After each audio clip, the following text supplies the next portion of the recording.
Screen visible है सभी को? हाँ जी ma'am. Okay, thank you so much. तो आज जो हम शुरू कर रहे हैं, ये हमारा क्लिनिकल न्यूट्रिशनल जो थर्ड पेपर है, इसकी फर्स्ट यूनिट का 4th पॉइंट है न्यूट्रिशनल नीड्स फॉर एडल्ट्स। ठीक है, तो इसमें ये 4, 5 और 6 ये तीनों पॉइंट्स लेंगे। तो इसमें एडल्ट और बहुत सारे तरह के न्यूट्रिशंस हैं कि किस स्थिति में व्यक्ति को कितनी नीड होती है न्यूट्रिशंस की। आप भी ये चीज जानते हैं कि अलग अलग एज में, अलग अलग परिस्थिति में, अलग अलग क्लाइमेट में, सभी में जो न्यूट्रिशंस की नीड्स होती है वो भी डिफरेंट होती है। तो अभी हम सबसे पहले देखेंगे कि जब एडल्ट होते हैं जो पर्सन, उनकी नीड क्या है।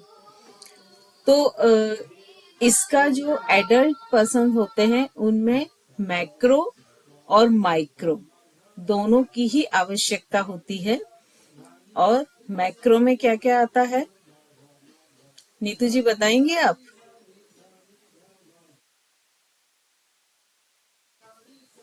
पद्मश्री जी? जी दीदी, मैग्नीशियम, कैल्शियम, जिंक वगैरह। नो, मैक्रो में। Okay okay, carbohydrate, protein, fat. हाँ, जो मैक्रो है उनमें कार्बोहाइड्रेट, फैट, प्रोटीन आता है, और माइक्रो में ये जो विटामिन और मिनरल्स होते हैं ये आते हैं। तो यहाँ पर एक स्टैंडर्ड स्केल हम देखें तो जो लगभग एक एडल्ट पर्सन होता है उसकी एज और उसकी हाइट के अकॉर्डिंग कैलोरी उसको कंज्यूम करना होती है, लेकिन एक स्टैंडर्ड मानी जाती है 2000 से 2500 कैलोरी। अब इस कैलोरी के लिए क्या क्या चाहिए रहता है, लगभग 45 से 65% कार्बोहाइड्रेट, 20 से 35% फैट, पर्याप्त मात्रा में प्रोटीन। मतलब जो पर्याप्त मात्रा से कहने का मतलब है कि व्यक्ति के शरीर का जितना वजन होता है उसके हिसाब से 0.8 ग्राम पर केजी, कहीं कहीं ये 1 भी मिलता है, 1 ग्राम पर केजी। तो ये दो स्केल चलते हैं। फाइबर्स लगभग 25 से 38 ग्राम। पर्याप्त मात्रा में पानी, पर्याप्त मात्रा से क्या मतलब होगा, निधि जी बताएंगे?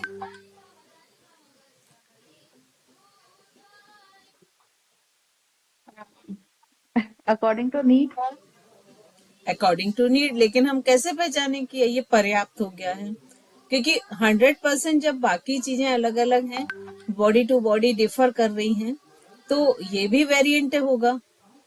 मैम तो जब वो यूरिनेशन के लिए जाएंगे तो क्लियर फ्लूइड निकल, अगर यूरिन का क्लियर फ्लूइड है, ट्रांसपेरेंट फ्लूइड, तो मींस सफिशिएंट वाटर इनटेक है। सफिशिएंट वाटर है ना। तो थैंक यू निधि जी।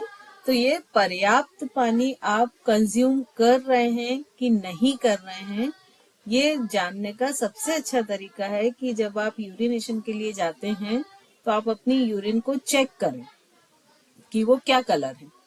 यदि वो ट्रांसपेरेंट या सेमी ट्रांसपेरेंट है और कलरलेस है, बहुत ही लाइट येलोइश होगा, जैसे ऑफ वाइट हम कह सकते हैं, तो मतलब आपने जो पानी का इंटेक ले रहा है वो ठीक है।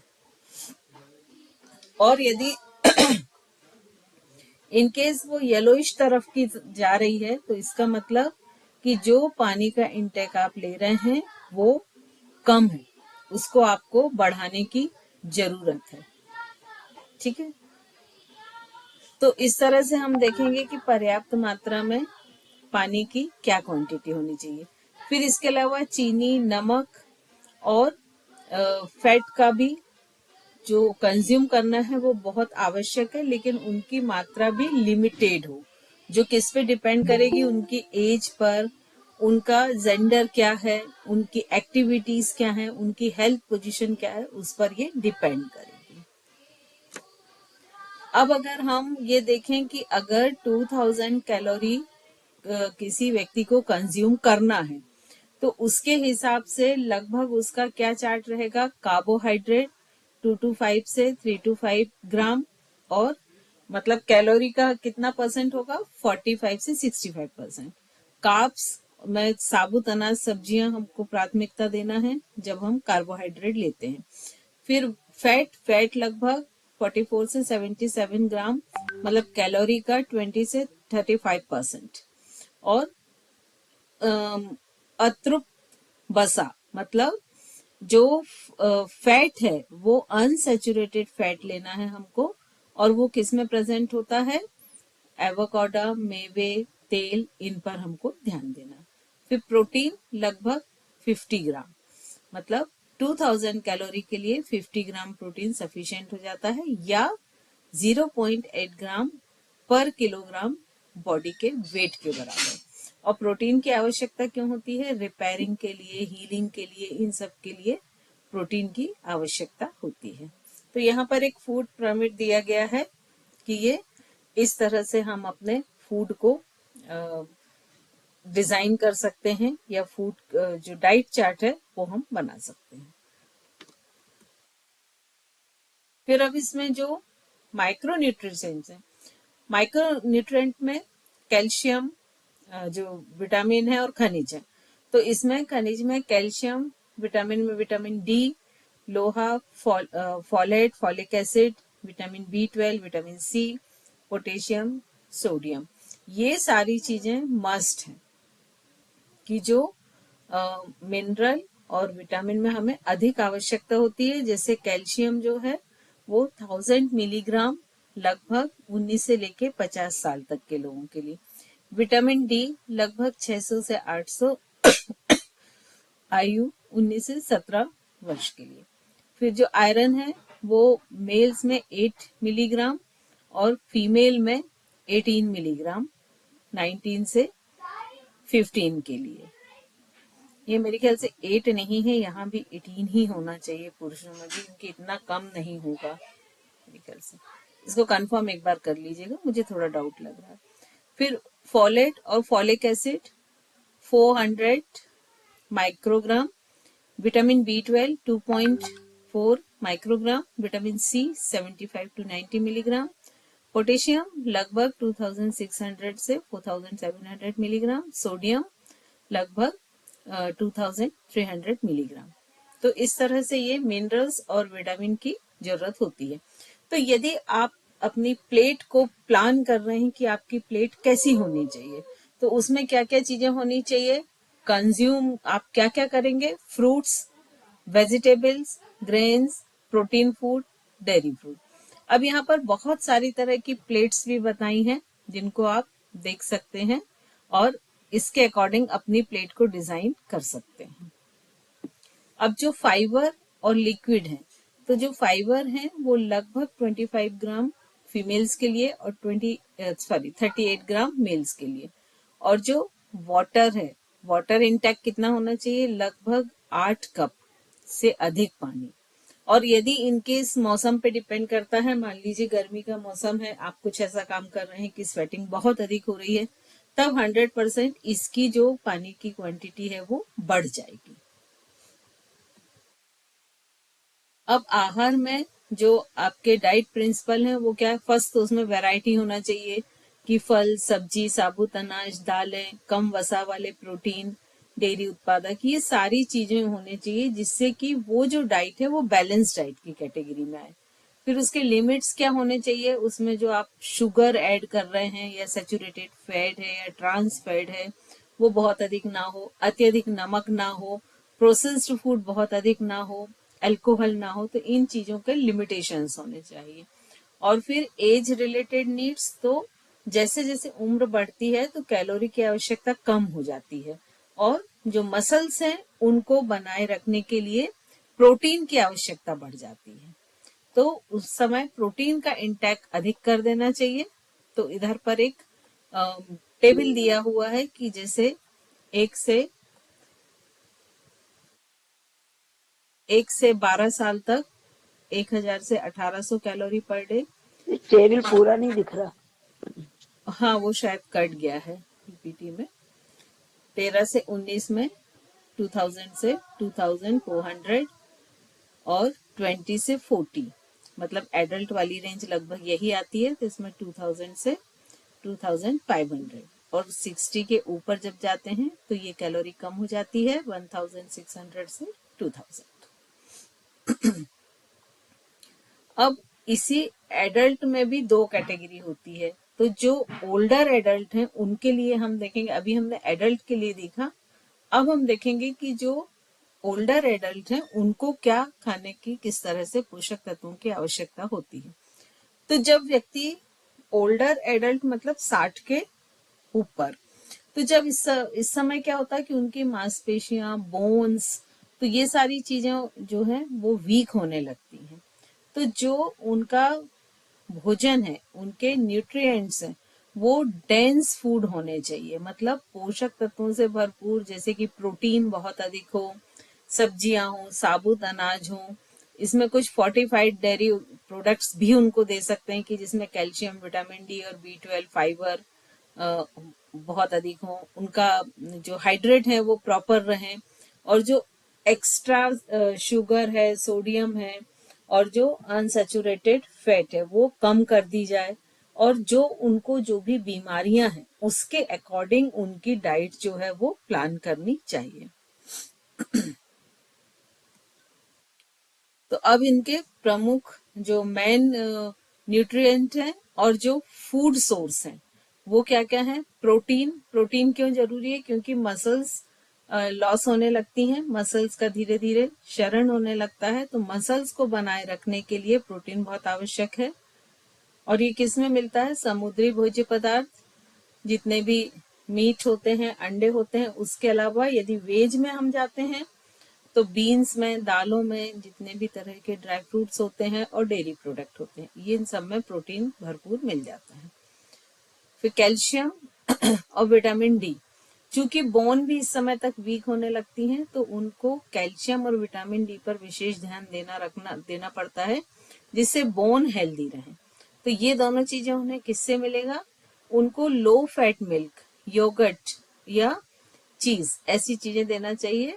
उसके अलावा पोषक तत्वों से भरपूर अनाज, जी स्क्रीन पे नहीं आ रहा। सोया, दीदी थोड़ा सा मिनिमाइज कर दीजिए ना तो आने लगेगी स्क्रीन। नहीं कंप्लीट आ रहा है ये, क्योंकि मैं 2 डिवाइस आ पे रहा हूँ है ना। हाँ इसका दीदी पूरा आ रहा अच्छे है। से आ रहा है, एकदम हाँ, क्लियर है। ये आपके तरफ से कुछ गड़बड़ है, मेरी तरफ से तो ये बिल्कुल ओके है, इसीलिए मैं 2 डिवाइस पे रहती हूँ कि मुझे सिचुएशन समझ आ जाए ना। पूरा है दीदी, बिल्कुल क्लियर है। तो ये पत्तेदार जितनी भी सब्जियां होती हैं और कुछ मात्रा में फैट और विटामिन डी के लिए धूप, ये सारी चीजें एक ओल्डर एडल्ट के लिए कंपलसरी होती हैं। इसके बाद विटामिन B12, तो जितना भी ब्रेन और नर्वस सिस्टम से रिलेटेड फंक्शंस होते हैं वो विटामिन 12 की ही प्रेजेंस में होते हैं। तो ब्रेन और नर्वस सिस्टम को हेल्दी रखने के लिए B12 बहुत जरूरी है। लेकिन जैसे जैसे एज बढ़ती है तो ये जो इसका एब्जॉर्प्शन है वो कम हो जाता है एज के साथ। तो ये बहुत जरूरी होता है कि उनको हम कुछ ऐसे फूड दें जो B12 रिच हो। तो उसमें फोर्टिफाइड सीरियल्स हम दे सकते हैं, अगर नॉनवेज है तो मीट, एग, फिश ये दे सकते हैं, और नहीं तो डेयरी प्रोडक्ट्स या कोई सप्लीमेंट्स हम दें। तो इस तरह की चीजें बहुत जरूरी हो जाती हैं जिससे B12 उनकी बॉडी में प्रॉपर बना हुआ रहे। इसके बाद फाइबर चूंकि डाइजेशन भी वीक हो जाता है, आपने सुना होगा एक एज के बाद कई लोगों को ग्लूटेन डाइजेस्ट नहीं होता है, कई लोगों को हैवी कोई भी चीज अगर वो खा लेते हैं तो वो डाइजेस्ट नहीं होता है। तो जैसे जैसे एज बढ़ती है डाइजेशन अग्नि जो होती है, डाइजेशन फायर या जठर अग्नि, वो कम होती जाती है और धीरे धीरे डाइजेशन भी वीक होता जाता है। तो उसके कारण क्या होता है, कॉन्स्टिपेशन होता है, एसिडिटी होती है, गैस्ट्रिक प्रॉब्लम होती है। तो इन सब से बचने के लिए उनको फाइबर रिच आहार देना बहुत जरूरी होता है। अब ये जो फाइबर रिच आहार है उसमें क्या क्या आएंगे, होल ग्रेन्स आएंगे, जैसे ओट्स है, ब्राउन राइस है, फिर जितने भी फ्रूट्स हैं, फ्रूट्स को अगर आप पूरा खाते हैं, मतलब फ्रूट सहित खाते हैं, तब उसमें फाइबर है। यदि आप जूस फॉर्म में ले लेते हैं तो उसमें से फाइबर जो है बहुत कम हो जाते हैं। फल, सब्जियां, दालें, फलियां, ये सारी चीजें जो हैं ये किसमें आती हैं, इनमें फाइबर रिच होते हैं। फिर पोटेशियम की बहुत जरूरत होती है, क्योंकि पोटेशियम जो है वो बीपी को कंट्रोल करता है। अगर पोटेशियम कम हो जाएगा तो बीपी काफी हाई साइड चला जाएगा। और उसके लिए क्या, केले में पोटेशियम बहुत अधिक होता है, आलू, फलियां, संतरे। तो ये जो चारों चीजें होती हैं ये पोटेशियम रिच होती हैं। और यहाँ पे ये ध्यान रखने वाली बात है कि अगर मान लो वो जो ओल्डर एडल्ट है, वो सपोज लो बीपी के उनको प्रॉब्लम है, अगर लो बीपी की प्रॉब्लम है तब हमको ये जो पोटेशियम है ये अवॉइड करना चाहिए। ठीक है, इस चीज का भी हमें ध्यान रखना है। फिर मैग्नीशियम जितने भी मसल्स की सपोर्टिंग होती है और नर्वस सिस्टम का, ये सारे सब इनके जितने भी फंक्शन होते हैं उसके लिए जो मैग्नीशियम होता है वो सपोर्टिंग होता है। तो ये किस किस चीजों में मिलता है, मेवे, बीज, साबुत अनाज और पत्तेदार सब्जियां। तो इस तरह पर ये जो हम चीजें पढ़ रहे हैं कि किसमें क्या होता है, ये चीजें एक ओल्डर एडल्ट की डाइट में शामिल होना बहुत जरूरी है। फिर एक जनरल डाइटरी गाइडलाइन क्या होती है कि सबसे पहला तो ये है कि जो भी उनकी फूड है वो डेंस फूड दें, और डेंस फूड ऐसे दें कि जो फ्रेश हो, ताजे हो। उनको किस चीजों को अवॉइड करना चाहिए कि जो बहुत अधिक कैलोरी वाले जो फूड होते हैं, जैसे चिप्स, सोडा, कैंडी, कि जिसमें खाद्य पदार्थ कम है लेकिन कैलोरी बहुत अधिक है, तो ऐसी चीजों को उन्हें अवॉइड करना चाहिए। फिर जो फैट, शुगर और सोडियम है, तो ये जितनी भी अनहेल्दी फैट है, मतलब सैचुरेटेड फैट जो होती है, और जितनी भी शुगर, सोडियम मतलब नमक, सॉल्ट हम जिसको कह सकते हैं, नॉर्मल सॉल्ट है, तो ये सारी चीजें कम करना चाहिए। मतलब तले हुए खाद्य पदार्थ हैं, प्रोसेस्ड मीट है, क्योंकि जब भी हम किसी चीज को प्रिजर्व करते हैं, चाहे वो अचार हो, पापड़ हो, इन जनरल जो हम यूज करते हैं, तो आप देखिए अचार और पापड़ में भी जो उसको प्रोसेस्ड करने के लिए, उसको प्रिजर्व करने के लिए या तो हम शुगर एड ऑन करते हैं या नमक। तो इन चीजों को भी अवॉइड करना चाहिए। फिर हाइड्रेट रहें, तो पूरे दिन भर में भरपूर पानी पीना चाहिए, क्योंकि जब एज बढ़ती है तो जो प्यास लगने की एक तो फीलिंग कम हो जाती है। सेकंड क्या होता है कि जो मुंह के अंदर सलाइवरी ग्लैंड्स होती हैं वो सलाइवा का सीक्रेशन कम कर देती हैं, तो जिसके कारण पानी पीने का जो एक इमोशन होता है या भावना होती है वो नहीं होती है। लेकिन उसी के साथ मीठे पेय पदार्थ को सीमित कर देना चाहिए। वही है कि एक्स्ट्रा शुगर जो है वो कंज्यूम नहीं करनी चाहिए। फिर ऐसा कुछ करना चाहिए कि जितने भी फूड ग्रुप होते हैं, सारे ग्रुप से कुछ ना कुछ चीजें अपने खाने में शामिल करें। ऐसा ना हो कि हम सिर्फ चावल ही खा रहे हैं या हम सिर्फ रोटी भी खा रहे हैं, उसमें फल भी हो, सब्जी भी हो, अनाज भी हो, प्रोटीन भी हो, डेयरी प्रोडक्ट भी हो। तो ये सारे जितने भी खाद्य समूह होते हैं फूड ग्रुप्स होते हैं, सभी को उसमें एड ऑन करना चाहिए। फिर जो हेल्दी फैट्स हैं जैसे ओमेगा 3 है, वो अपने खाने में जरूर शामिल करना चाहिए, क्योंकि जो ब्रेन का फंक्शन प्रॉपर रहता है वो ओमेगा 3 के कारण रहता है। तो कोशिश करना चाहिए कि ऐसी चीजें जरूर अपने खाने में शामिल करें जिसमें ओमेगा 3 मिलता हो।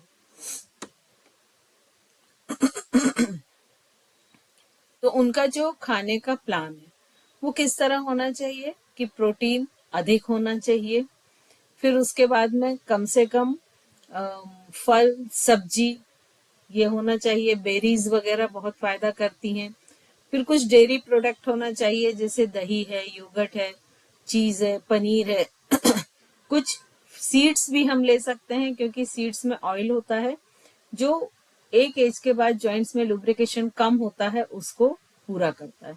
तो बहुत सारे तरह के सीड्स हम ले सकते हैं प्रोटीन के लिए। चना ले सकते हैं, सोयाबीन ले सकते हैं, मूंगफली ले सकते हैं। तो इस तरह की डाइट को उनकी डाइट में शामिल करना चाहिए।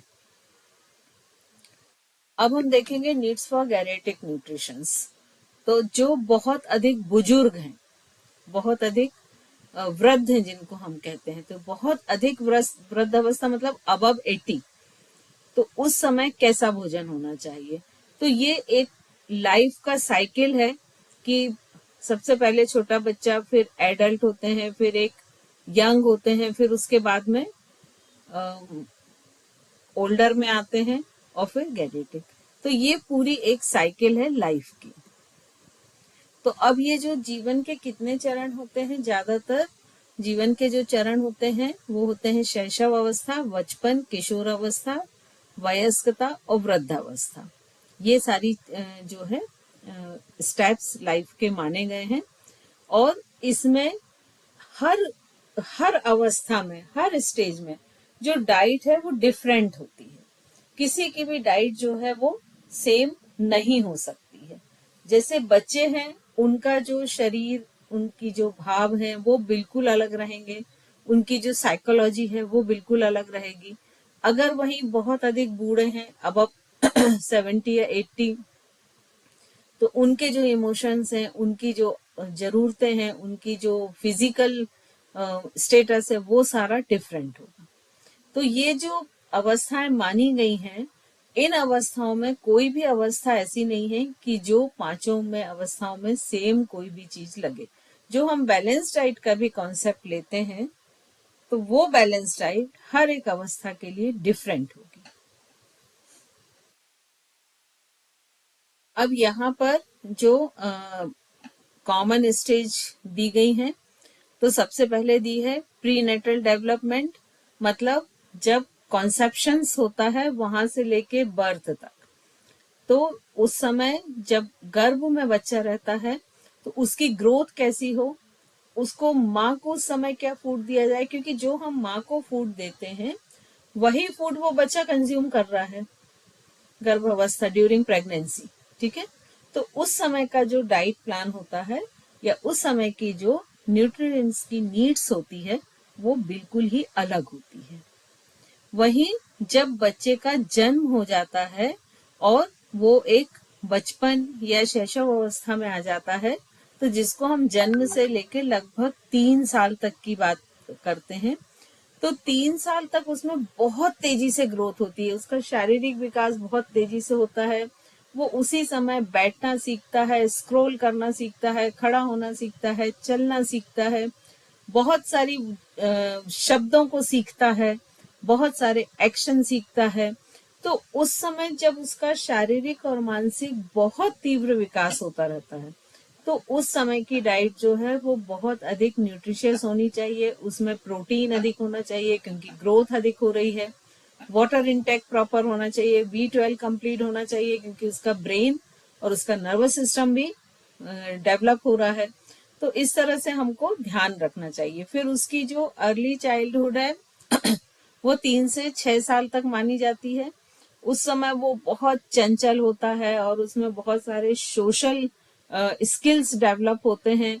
स्कूल जाना शुरू करता है, तो स्कूल जब वो जाता है तो दोस्तों के साथ एक अपने आप को सोशल करना सीखता है, अपने रिलेशंस को मेंटेन करना सीखता है, डेवलप करना सीखता है। और उस समय बहुत अधिक खेल कूद वाली रहती है। तो उस समय पर जो डाइट है वो बहुत एनर्जेटिक होनी चाहिए कि बच्चे को बहुत अच्छी तरह से एनर्जी दे। फिर मिडिल चाइल्डहुड मतलब स्कूल एज, तो उस एज में व्यक्ति स्कूल में बैठना सीखता है, बहुत सारी चीजें, बहुत सारे सब्जेक्ट सीखता है, लोगों से दोस्ती करना सीखता है, अपने स्किल्स को डेवलप करता है। तो इस समय जो डाइट होनी चाहिए वो प्रोटीन रिच तो होनी चाहिए, लेकिन साथ ही साथ ऐसी होनी चाहिए जो उसकी ब्रेन को भी डेवलप करे, क्योंकि यहाँ तक उसका ब्रेन लगातार डेवलप हो रहा है। फिर उसके बाद में आती है किशोर अवस्था, तो ये लगभग 10 से 19 साल की होती है। इस समय बहुत सारे हार्मोनल चेंजेस होते हैं और वो एडल्ट्री की ओर बढ़ता है। तो जब वो हार्मोनल चेंज होते हैं तो उस समय डाइट पे ध्यान रखना बहुत जरूरी है, क्योंकि कई बार हार्मोनल चेंज के दौरान मूड स्विंग्स होते हैं। अचानक बच्चा बहुत शांत रहने लग जाता है, या कई बार ऐसा होता है कि अचानक बच्चे को बहुत क्रोध आने लगता है। तो उसके इमोशंस को पहचानना चाहिए, उसकी शारीरिक जरूरतों को पहचानते हुए उस तरह की डाइट देना चाहिए। अगर वो बहुत शांत है तो उसको थोड़ी सी रासिक डाइट देना चाहिए कि जिससे उसमें थोड़ी चंचलता बढ़े। यदि वो बहुत अधिक चंचल है तो थोड़ी उसको सात्विक डाइट की तरफ ले जाना चाहिए कि जिससे उसकी चंचलता कम हो। फिर इसके बाद में अर्ली एडल्टहुड, तो ये लगभग 20 से 30 साल की होती है। इस समय जो वो अपने कैरियर, अपने फैमिली, अपने रिलेशंस, सारी चीजों को डेवलप करता है और इस समय एक बैलेंस डाइट उसके लिए सफिशिएंट हो जाती है। फिर 40 से 60 लोग की जब अवस्था आती है तो उनका कैरियर एकदम फिक्स हो चुका होता है, पीक पर होता है, उनकी फैमिली रिस्पॉन्सिबिलिटी बहुत बढ़ जाती हैं और वो उस समय थोड़ा सा एक स्पिरिचुअल की साइड डाइवर्ट हो जाते हैं। तो ये सारी चीजें देखते हुए उस समय उनका खाना हमको सात्विक डाइट की तरफ टर्न कर देना चाहिए। और जैसे ही 60 से ऊपर होते हैं, जिसको हम ओल्ड एज कहते हैं, तो यहाँ पर रिटायरमेंट हो जाता है, बहुत सारी स्पिरिचुअलिटी आती है। तो कोशिश करना चाहिए कि लगभग 50 साल के बाद हम किसी भी एडल्ट का खाना जो है वो सात्विक फूड की तरफ मोड़ दें। क्योंकि जब हम उनका खाना सात्विक फूड की तरफ मोड़ देंगे तो उनके अंदर आध्यात्म का विकास होने लगेगा और उनकी आध्यात्मिक यात्रा चालू होने लगेगी। और जब वो आध्यात्मिक आत्मचिंतन और ये सब चालू हो जाएगा, वो किसी भी मार्ग के द्वारा है, तो उनका मेंटल स्टेटस बहुत अच्छा बना हुआ रहेगा। हम ऐसा मान सकते हैं कि जैसे ही हम 16-17 साल के होते हैं ना, 15 साल के बाद, 16 साल के बाद बहुत अलर्ट हो जाते हैं कि अब हमको किस लाइन में जाना है, क्या कैरियर बनाना है, हम क्या जॉब करना चाहते हैं, हम इंजीनियर बनना चाहते हैं कि डॉक्टर बनना चाहते हैं, या हम आईएएस देना चाहते हैं। जो कुछ भी हो, आपका बहुत प्लानिंग चलने लगती है। वैसे ही 50 से 60 के बीच की एज होती है कि अब आगे हमको जो हमारा स्पिरिचुअल कैरियर है उसके लिए हमको अलर्ट हो जाना चाहिए कि अब आगे की हमको यात्रा करनी है, तो अपने सामान को बांधना शुरू करना चाहिए कि अब हम अपने साथ क्या क्या ले जा सकते हैं। क्या क्या ले जा सकते हैं पद्मश्री जी? आपने बहुत देर बाद कैमरा ऑन किया, इसलिए मैंने आपसे ही पूछ लिया। नहीं, वो मेरे यहाँ नेटवर्क का इश्यू होता है ना, फिर मुझे दिखाई नहीं देता, सुनाई कोई नहीं बात देता नहीं, है। कोई बात नहीं, है ना।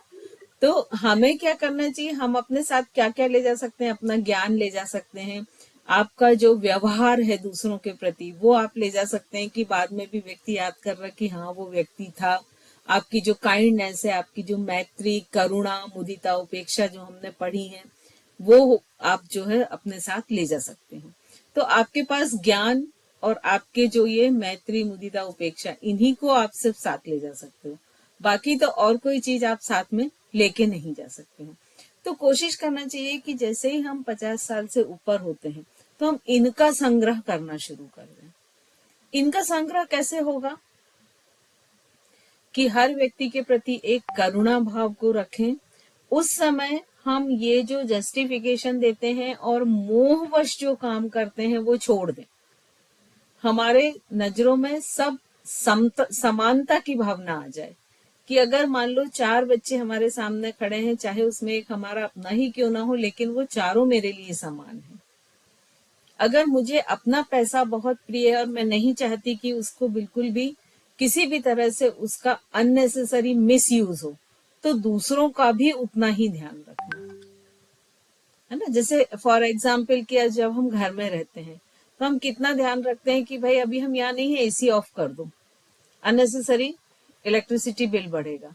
लेकिन जब हम वही होटल में पहुंचते हैं, या नल बंद कर दो, अननेसेसरी पानी बहेगा। लेकिन जब हम होटल में पहुंचते हैं तो हमारी मानसिकता, मैं सभी पे कमेंट नहीं कर रही, एक जनरल बात कर रही हूँ, हमारी मानसिकता हो जाती है कि अरे पे तो किया है पूरे दिन का, चलने दो।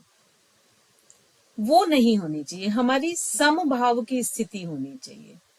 मतलब आग है तो वो कहीं भी रख दो, उसमें हाथ डालोगे तो जलाएगी। तो अगर इलेक्ट्रिसिटी हमें कंज्यूम कम करनी है, उसकी बचत करनी है, तो हर जगह करनी है। हमारे पास बहुत पैसा है, हम होटल में 10 डिश मंगा सकते हैं, लेकिन हम खा अगर 2 सकते हैं, तो भले ही हम 8 का पे कर रहे हैं, लेकिन वो हमारे रिसोर्सेस का मिसयूज है,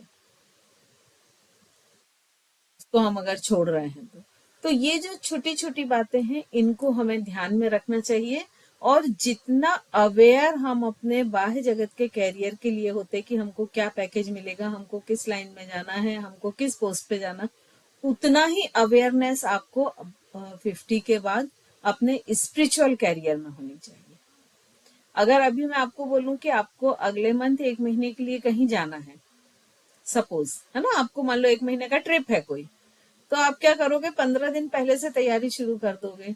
एटलीस्ट एक जगह सामान रखना शुरू कर दोगे, भले ही पैक ना करो कि भूल ना जाए, या पेपर पेन पे लिस्ट अप करना शुरू कर दोगे कि ये रखना है।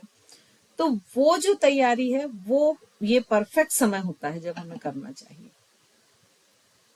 ठीक है, तो ये सारी जीवन की अवस्थाएं हैं, और किस जीवन में हमें कैसा बिहेवियर करना चाहिए और कैसा खाना खाना चाहिए, ये दोनों चीजों पर वो अवस्था निर्भर करती है। इसीलिए ये कहा जाता है कि जब आप वृद्ध अवस्था की ओर बढ़ रहे हैं, 50 से ऊपर हो रहे हैं, तो आपकी डाइट जो है वो सात्विक डाइट होनी चाहिए। जितनी आपकी सात्विक डाइट होगी, उतनी आपकी अध्यात्म की यात्रा आगे बढ़ेगी, उतना आपका कॉन्शियसनेस हायर होगा। क्योंकि एक आपने ये भी सुना होगा कि आप जैसा खाना खाते हैं, उसी तरह आपका मन और शरीर हो जाता है। तो इसीलिए यहाँ बहुत जरूरी है सात्विक खाना। फिर जो वृद्ध अवस्था है, ये आमतौर पर कब से 65 या उसके बाद से शुरू होती है।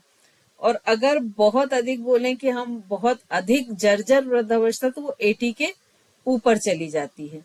लेकिन यहाँ पर एक चीज बहुत ध्यान रखने योग्य है कि आप अगर अपनी लाइफ को कोई एम दे के रखते हैं, उद्देश्य दे के रखते हैं, तो आप देखिए, आप आज देखेंगे कि 80 प्लस के, 80 प्लस के भी जो लोग हैं, वो बहुत काम कर रहे हैं, है ना। जैसे आप देखिए कौन बनेगा करोड़पति में अमिताभ बच्चन 80 प्लस है, लेकिन वो जब अंदर से बाहर आता है तो वो दौड़ के आता है। और जिस दिन आप वो एम खत्म कर देंगे, तो आप 55 में भी इतने जर्जर हो जाएंगे कि अपना काम नहीं कर पाएंगे। तो कुछ ना कुछ एक जीवन का उद्देश्य बहुत जरूरी होता है।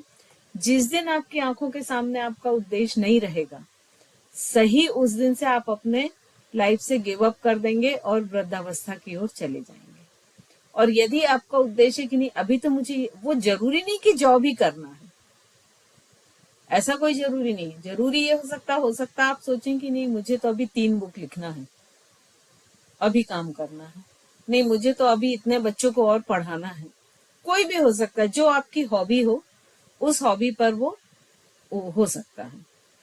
तो अपने जीवन का एक उद्देश्य जरूर बनाएं और उस पर आगे बढ़ते जाएं।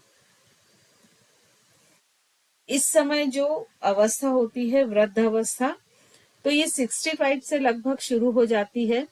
65 से ये शुरू होती है, तो उस समय रिटायरमेंट होता है। जैसे ही रिटायरमेंट होता है, तो व्यक्ति की ऐसा लगता है कि मेरे जीवन की इनिंग खत्म हो गई है। उसकी जो व्यस्तताएं रहती हैं, जो वो जॉब के कारण, वो खत्म हो जाती हैं। और अगर देखा जाए तो दिन भर में लगभग 8 से 10 घंटे की जो एंगेजमेंट्स होती हैं, वो उसी के कारण होती है कि आपका जो भी जॉब है या जो भी ऑफिस है, जहां भी आपका बिजनेस है, जिसमें भी आप इन्वॉल्व हैं, उसके कारण होती है। फिर उसके बाद चूंकि एज थोड़ी सी अधिक हो जाती है, तो एक इनसिक्योरिटी की फीलिंग भी आने लगती है कि पता नहीं अब क्या होगा, कौन सी बीमारी हो जाएगी, कोई साथ देगा कि नहीं देगा। तो ये जो इनसिक्योरिटी है, ये भी आने लगती है। फिर उसके बाद ऐसा एक मन में, जैसे ही आप देखिएगा जो लोग रिटायर होते हैं, वो 65 तक बहुत स्मार्टली काम करते हैं। और अगर आप उनसे रिटायरमेंट के 1 साल बाद मिलो, तो आप बोलोगे अरे आप तो बिल्कुल ही बदल गए।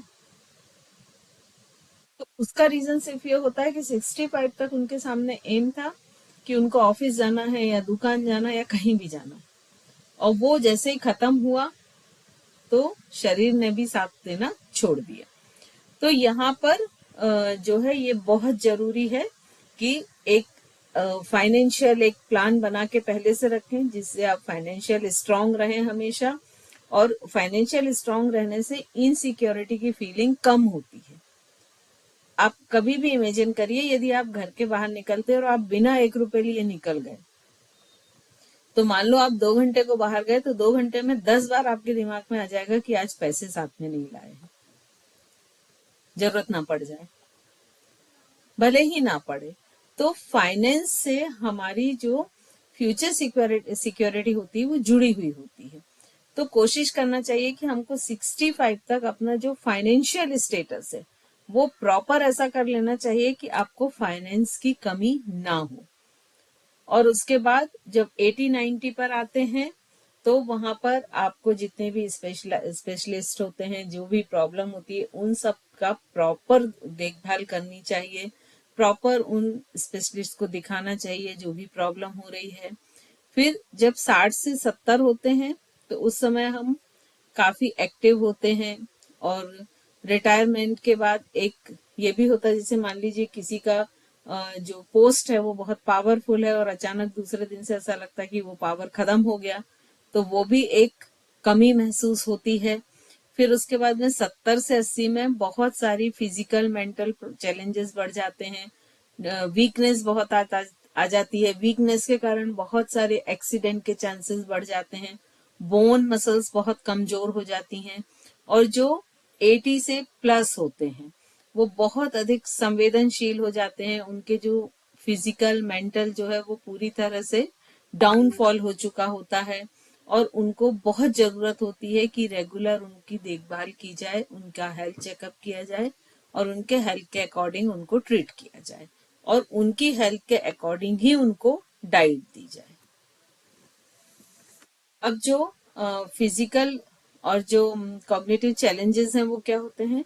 अगर फिजिकल हम देखें तो इस समय तक जितने भी मसल्स होते हैं वो पूरे के पूरे खत्म हो चुके होते हैं, उनकी स्ट्रेंथ खत्म हो चुकी है। बोन डेंसिटी जो होती है वो खत्म होने के कारण बोन बहुत वीक हो जाती हैं, कमजोर हो जाती हैं, उनमें फ्लेक्सिबिलिटी कम हो जाती है, उनका विजन, उनकी हेयरिंग, ये सब बहुत कम हो जाती है। मेटाबॉलिज्म जो होता है वो बहुत ही कम हो जाता है, ब्लैडर उनका वीक हो जाता है, स्किन उनकी पतली होने लगती है, और जो उनकी आर्टरीज होती हैं उनकी फ्लेक्सिबिलिटी भी कम होने लगती है। तो ये सारा वो फिजिकल रूप से फील करते हैं। अब कॉग्निटिव यदि हम देखें तो उनकी जो मेमोरी की प्रोसेसिंग होती है वो बहुत स्लो हो जाती है, उनकी रीजनिंग बहुत कम हो जाती है, उनकी जो थॉट प्रोसेस होती है, लॉजिकल होता है, वो सारी चीजें बहुत कम हो जाता है। और बहुत कुछ लोग ऐसे हैं कि जो माइंड को एक्टिव रखते हैं, ब्रेन एक्सरसाइज करते हैं, तो वो लोग कई बार इन प्रॉब्लम में नहीं फंसते हैं, क्योंकि यहाँ पर ये चीज बहुत जरूरी है कि आपके ब्रेन के कनेक्शंस डेवलप होते रहें। तो ऐसा बहुत सारे रिसर्च में कहा गया है कि यदि आप अल्जाइमर और मेमोरी लॉस, इन सब चीजों से यदि आप बचना चाहते हैं, तो बहुत जरूरी है कि आप जैसे ही 50-55 साल के होते हैं आप ब्रेन एक्सरसाइज करना शुरू करिए, मेंटल वर्क करना शुरू करिए। और हम इस एज पे मेंटल वर्क करना छोड़ देते हैं, है ना। जैसे आज यहाँ पर आप लोग 50-60 लेडीज हैं, अगर मैं इनसे ही बोलूंगी कि मेरे अकाउंट में 100 रुपीज ट्रांसफर आपको अभी करने हैं, तो ये 60 में से 40 का तो जवाब होगा मेरे बच्चे आ जाएंगे तो करवा देती हूँ, या मेरे हस्बैंड आ जाएंगे तो करवा देती हूँ। तो हम क्या करते हैं, नए टास्क से बचने लगते हैं।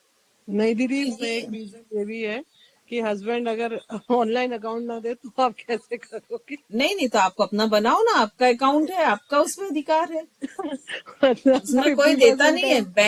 ये तो मानना है दीदी।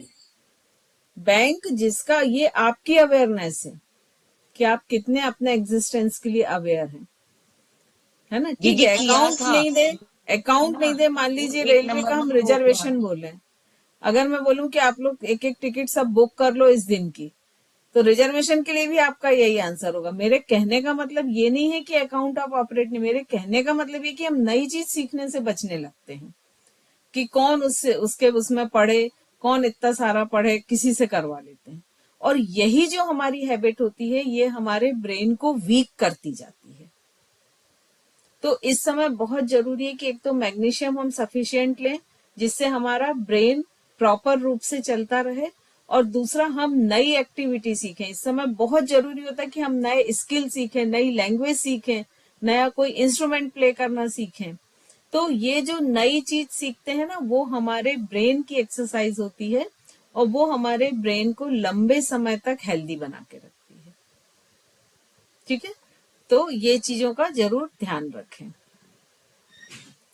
फिर इसके बाद इस समय पर कैल्शियम, विटामिन डी, विटामिन 12, क्योंकि जब तक ये स्टेज आती है वृद्धावस्था तब तक जो B12 होता है वो बॉडी एब्जॉर्ब करना बंद कर देती है।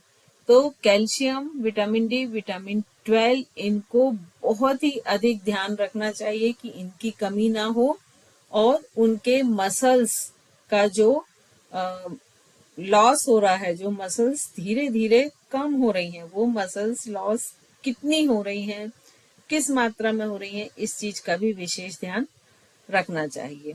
तो मतलब अगर ओल्ड बहुत कोई पर्सन है तो ऐसा फूड होना चाहिए कि जो उनको एनर्जी दे, उनको हेल्दी रखे, उनका वेट मैनेज रखे, उनकी लाइफ की क्वालिटी को इंक्रीज करे और उनके मेंटल हेल्थ को वेल बीइंग करे। ये इन ऐसे व्यक्तियों के डाइट का प्लान होना चाहिए। अब उनकी आवश्यकताएं क्या क्या होती हैं? प्रोटीन की, कैल्शियम की, विटामिन डी की, विटामिन 12 की, फाइबर की, पोटेशियम, मैग्नीशियम, ओमेगा 3, ये इतनी आवश्यकताएं होती हैं कि जो एक वृद्धावस्था में बहुत अधिक जरूरी होती हैं। और ये मिलती किससे हैं? प्रोटीन जो है आपको मालूम है कि जितनी भी फलियां होती हैं, दालें होती हैं, सोयाबीन होता है, डेयरी प्रोडक्ट होते हैं, सबसे प्रोटीन मिलता है। कैल्शियम और विटामिन डी का तो सबसे अच्छा सोर्स जो है वो धूप है। तो कोशिश करना चाहिए कि जो बुजुर्ग व्यक्ति हैं वो सुबह की धूप में आधा एक घंटा जरूर बैठें। कैल्शियम के लिए जितने भी डेयरी प्रोडक्ट हैं, पत्तेदार सब्जियां हैं, कुछ 45 मील्स भी उनको दे सकते हैं। B12 के लिए चूंकि पूरा नर्वस सिस्टम जो है वो B12 से काम करता है, तो इसके लिए भी 45 अनाज दे सकते हैं। कम अगर वो नॉनवेज खाते हैं तो मीट दे सकते हैं जिसमें फैट कम हो, और हरी पत्तेदार सब्जियां दे सकते हैं। फाइबर उनके डाइजेशन को बना के रखेगा, कॉन्स्टिपेशन से बचाएगा। और इसके सोर्स क्या हैं? जो भी साबुत अनाज है, साबुत फल हैं, सब्जियां हैं, दालें हैं, ये सारी चीजें इनका सोर्स है। पोटेशियम और मैग्नीशियम हार्ट और मसल्स के लिए बहुत इंपॉर्टेंट है। ब्लड सर्कुलेशन, ब्लड प्रेशर के लिए बहुत इंपॉर्टेंट है। तो यहाँ पर इनका क्या, ये कहाँ से मिलेंगे? फल, सब्जियां, मेवे और साबुत अनाज। ओमेगा 3 जितनी भी हार्ट और ब्रेन से रिलेटेड हेल्थ है उसे मेंटेन करता है, और ये सबसे अच्छा अखरोट और अलसी के बीज में मिलता है। तो इसीलिए ऐसा कहते हैं कि 50 के ऊपर होने पर अखरोट और अलसी के बीज, जिसको फ्लैक्स सीड कहते हैं, दोनों चीजें जरूर खानी चाहिए। अब इसमें कौन सी रिकमेंडेशंस होती हैं डाइट्स? ऐसी कि जो पोषक तत्वों से बहुत भरपूर हो, जिसमें विटामिन हो, मिनरल हो, फाइबर्स हो, कैलोरी कम हो लेकिन प्रोटीन हाई हो, ऐसे वाली। फिर प्रोटीन की मात्रा बढ़ाना चाहिए क्योंकि मसल्स कम हो रही हैं। पानी पर्याप्त मात्रा में पीना चाहिए क्योंकि प्यास लगने का जो एक फीलिंग होता है वो कम हो जाता है। फिर जितने भी सोडियम एक्स्ट्रा, मतलब नमक, चीनी और बहुत तला भुना प्रोसेस फूड, ये सब कम खाना चाहिए। और कई बार क्या होता है कि इस एज तक बहुत से दांतों में भी प्रॉब्लम आने के कारण भोजन को चबाने या निगलने में दिक्कत होती है, तो हमें उस भोजन के स्वरूप को बदल देना चाहिए, उसको थोड़ा सेमी लिक्विड करके दे देना चाहिए। और बहुत सारी वैरायटी खाने में इंक्रीज करना चाहिए जिससे उनमें सभी तरह के पोषक तत्व जाएं। अब इसमें किन खाद्य पदार्थों पे ये जोर देता है? फल, सब्जी, क्योंकि उसमें बहुत सारे पोषक तत्व होते हैं। तो कोशिश करना चाहिए कि अलग अलग रंग के, जैसे गहरे हरे, लाल, नारंगी, ये सारे रंग के फल या सब्जियां उन्हें देना चाहिए। साबुत अनाज देना चाहिए क्योंकि वो बहुत फाइबर रिच होता है। और कम वसा वाला प्रोटीन जिसमें फैट कम हो, जैसे दालें हैं, बीन्स है, टोफू है। और डेयरी प्रोडक्ट देना चाहिए जिसमें फैट कम हो, जैसे दूध, दही, फोर्टिफाइड सोया या चावल का दूध। तो इस तरह की चीजें उन्हें देना चाहिए। अब क्या चीजें उन्हें नहीं देना चाहिए? तो नहीं देना चाहिए मतलब जितने भी प्रोसेस फूड होते हैं, जैसे चिप्स, कैंडी, बेकरी के जो जितने भी सामान होते हैं, बहुत अधिक मीठे पेय पदार्थ और सोडा, फिर बहुत अधिक तले हुए, फ्राइड, डीप फ्राइड जो फूड है वो उन्हें नहीं देना चाहिए। फिर उनको फिजिकल एक्टिविटी, उनके लाइफ स्टाइल फैक्टर क्या होना चाहिए? Physical activity. कि उन्हें ज्यादातर वृद्धों को क्या होता है कि भूख ही नहीं लगती है, तो इसीलिए उनके बॉडी के मूवमेंट को एक्सरसाइज के थ्रू से मैनेज करना चाहिए कि बॉडी मूवेबल रहे। और रेगुलर उनका चेकअप कराते रहना चाहिए, जिससे अगर कोई भी प्रॉब्लम हो तो उसको आप तुरंत डॉक्टर से उन समस्याओं का समाधान कर सकें। अब इसके बाद एक्सट्रीम क्लाइमेट आता है, ये हम नेक्स्ट क्लास में लेते हैं।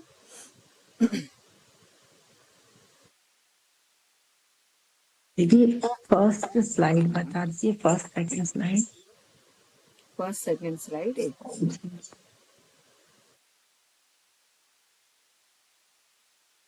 ये फर्स्ट है,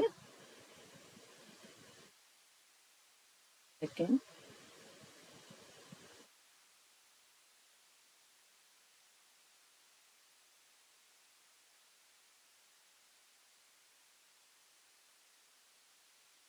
हो गया। और आगे का भी देखना है। फर्स्ट वाली बस। मैम आज फर्स्ट का वाली बेसिक टॉपिक क्या था? मैंने एकदम स्टार्टिंग नहीं ज्वाइन, मतलब न्यूट्रिशन नीडेड क्या न्यूट्रिशन फर्स्ट, नीडेड सबसे फॉर फर्स्ट वाली एडल्ट। For adults? हाँ, ओके। दीदी, फर्स्ट वाली। फर्स्ट ही है ये, जो जिस पर अभी ये स्लाइड थी, ये फर्स्ट है। अच्छा, ये वाली। हाँ, ओके दीदी, ओके, थैंक यू दीदी। दीदी फोर्थ के बाद थोड़ी दिखा दीजिए। आपको उसमें मिल जाएगी दिखाने, देखने, रिकॉर्डिंग में देख लीजिए। फिर भी ये मैं एक एक बार क्लिक कर देती हूँ।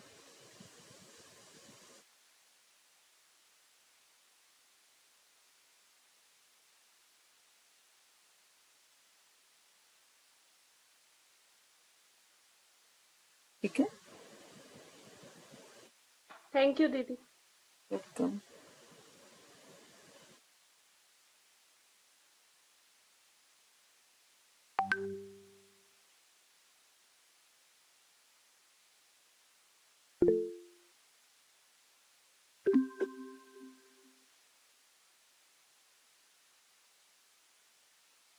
आई थिंक इसमें कुछ क्वेश्चन तो ऐसा होगा नहीं, फिर भी यदि कुछ डिस्कशन करना चाहें या आप अपनी तरफ से कुछ एड ऑन करना चाहें, बताना चाहें, तो आप बता सकते हैं। पद्मश्री जी। जी दीदी, वो पहली स्लाइड थी ना, उसमें फाइबर में ना आपने जई और भूरा चावल लिखा था। हाँ, वो जई जई क्या है? ओट्स, ओट्स को कहते हैं हिंदी में। Okay okay.